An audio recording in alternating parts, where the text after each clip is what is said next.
There's plenty of amazing videos on what we do know about Tears of the Kingdom, but I haven't seen any videos on everything we don't know about Tears of the Kingdom. Perhaps that's because that's a strange thing to discuss, but when do we ever do everything exactly by the book on this channel?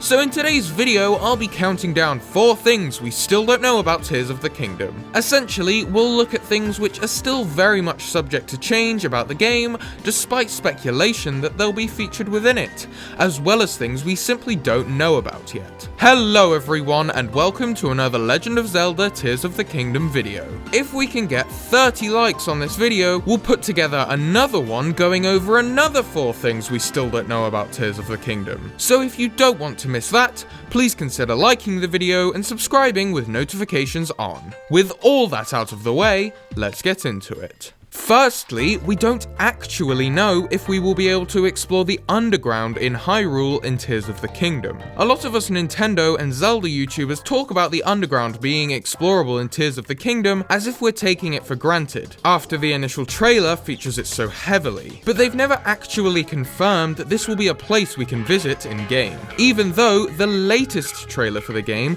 does lend to this theory further through there being a big cave opening here, and there's that one scene which seems to be underground in trailer 2. But until Nintendo confirms it, it's still something we don't know for sure. The second thing we don't know about is the extent to which floating islands will be openly available to us in Tears of the Kingdom.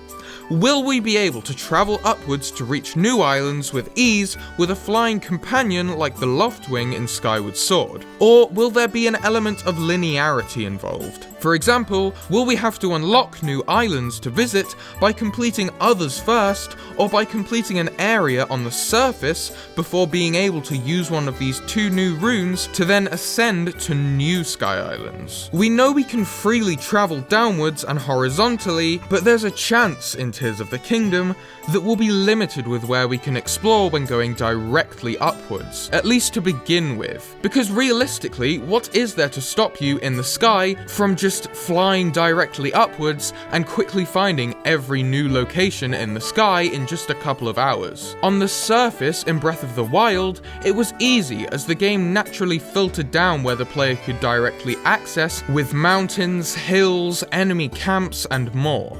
But that'll be harder to do vertically, so they'll have to find a balance with the Sky Islands in terms of where we can and can't go, so the player doesn't get quickly overwhelmed with places to go, especially if there will be 2 other major areas of the game to explore, and to make sure there's still a rewarding feeling of progression. How they'll do that, however, remains to be seen.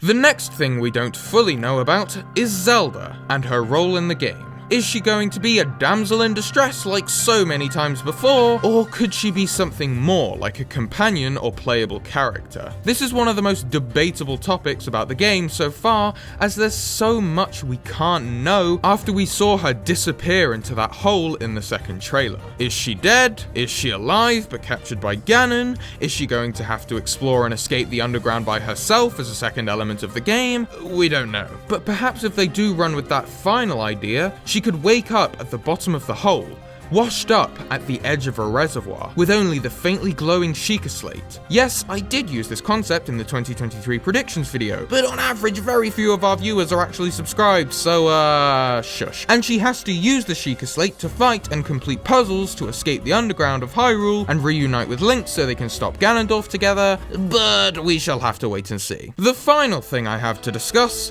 is one of the main and most obvious things which we probably won't know about even until the release day of the game. And this is who the true big bad boss of Tears of the Kingdom will be. Most assume it'll be Ganondorf, but since we've seen so little, there's no way of knowing for sure that it will be him.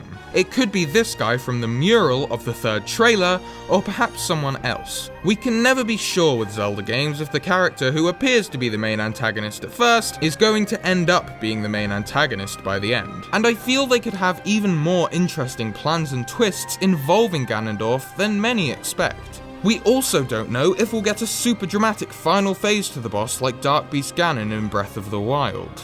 This time, the fight could start in the castle, but then Ganondorf bursts out of the top, and you have to fly around the Sky Islands on Link's newly acquired flying horse, whilst firing a bazooka at the newly metamorphosized giant flying boar that Ganondorf has become. That'd be cool, I guess. Alas, what do I know? Nintendo hasn't revealed it yet. And with that, I conclude this video on 4 things we still don't know about Tears of the Kingdom. If you enjoyed, please consider liking the video and subscribing so you don't miss any more of this content in the future. Is there anything else we missed in this video that you think we should discuss in a follow-up? Let us know down in the comments. And with that, thank you very much for watching, stay safe out there, and we shall see you all in the next one.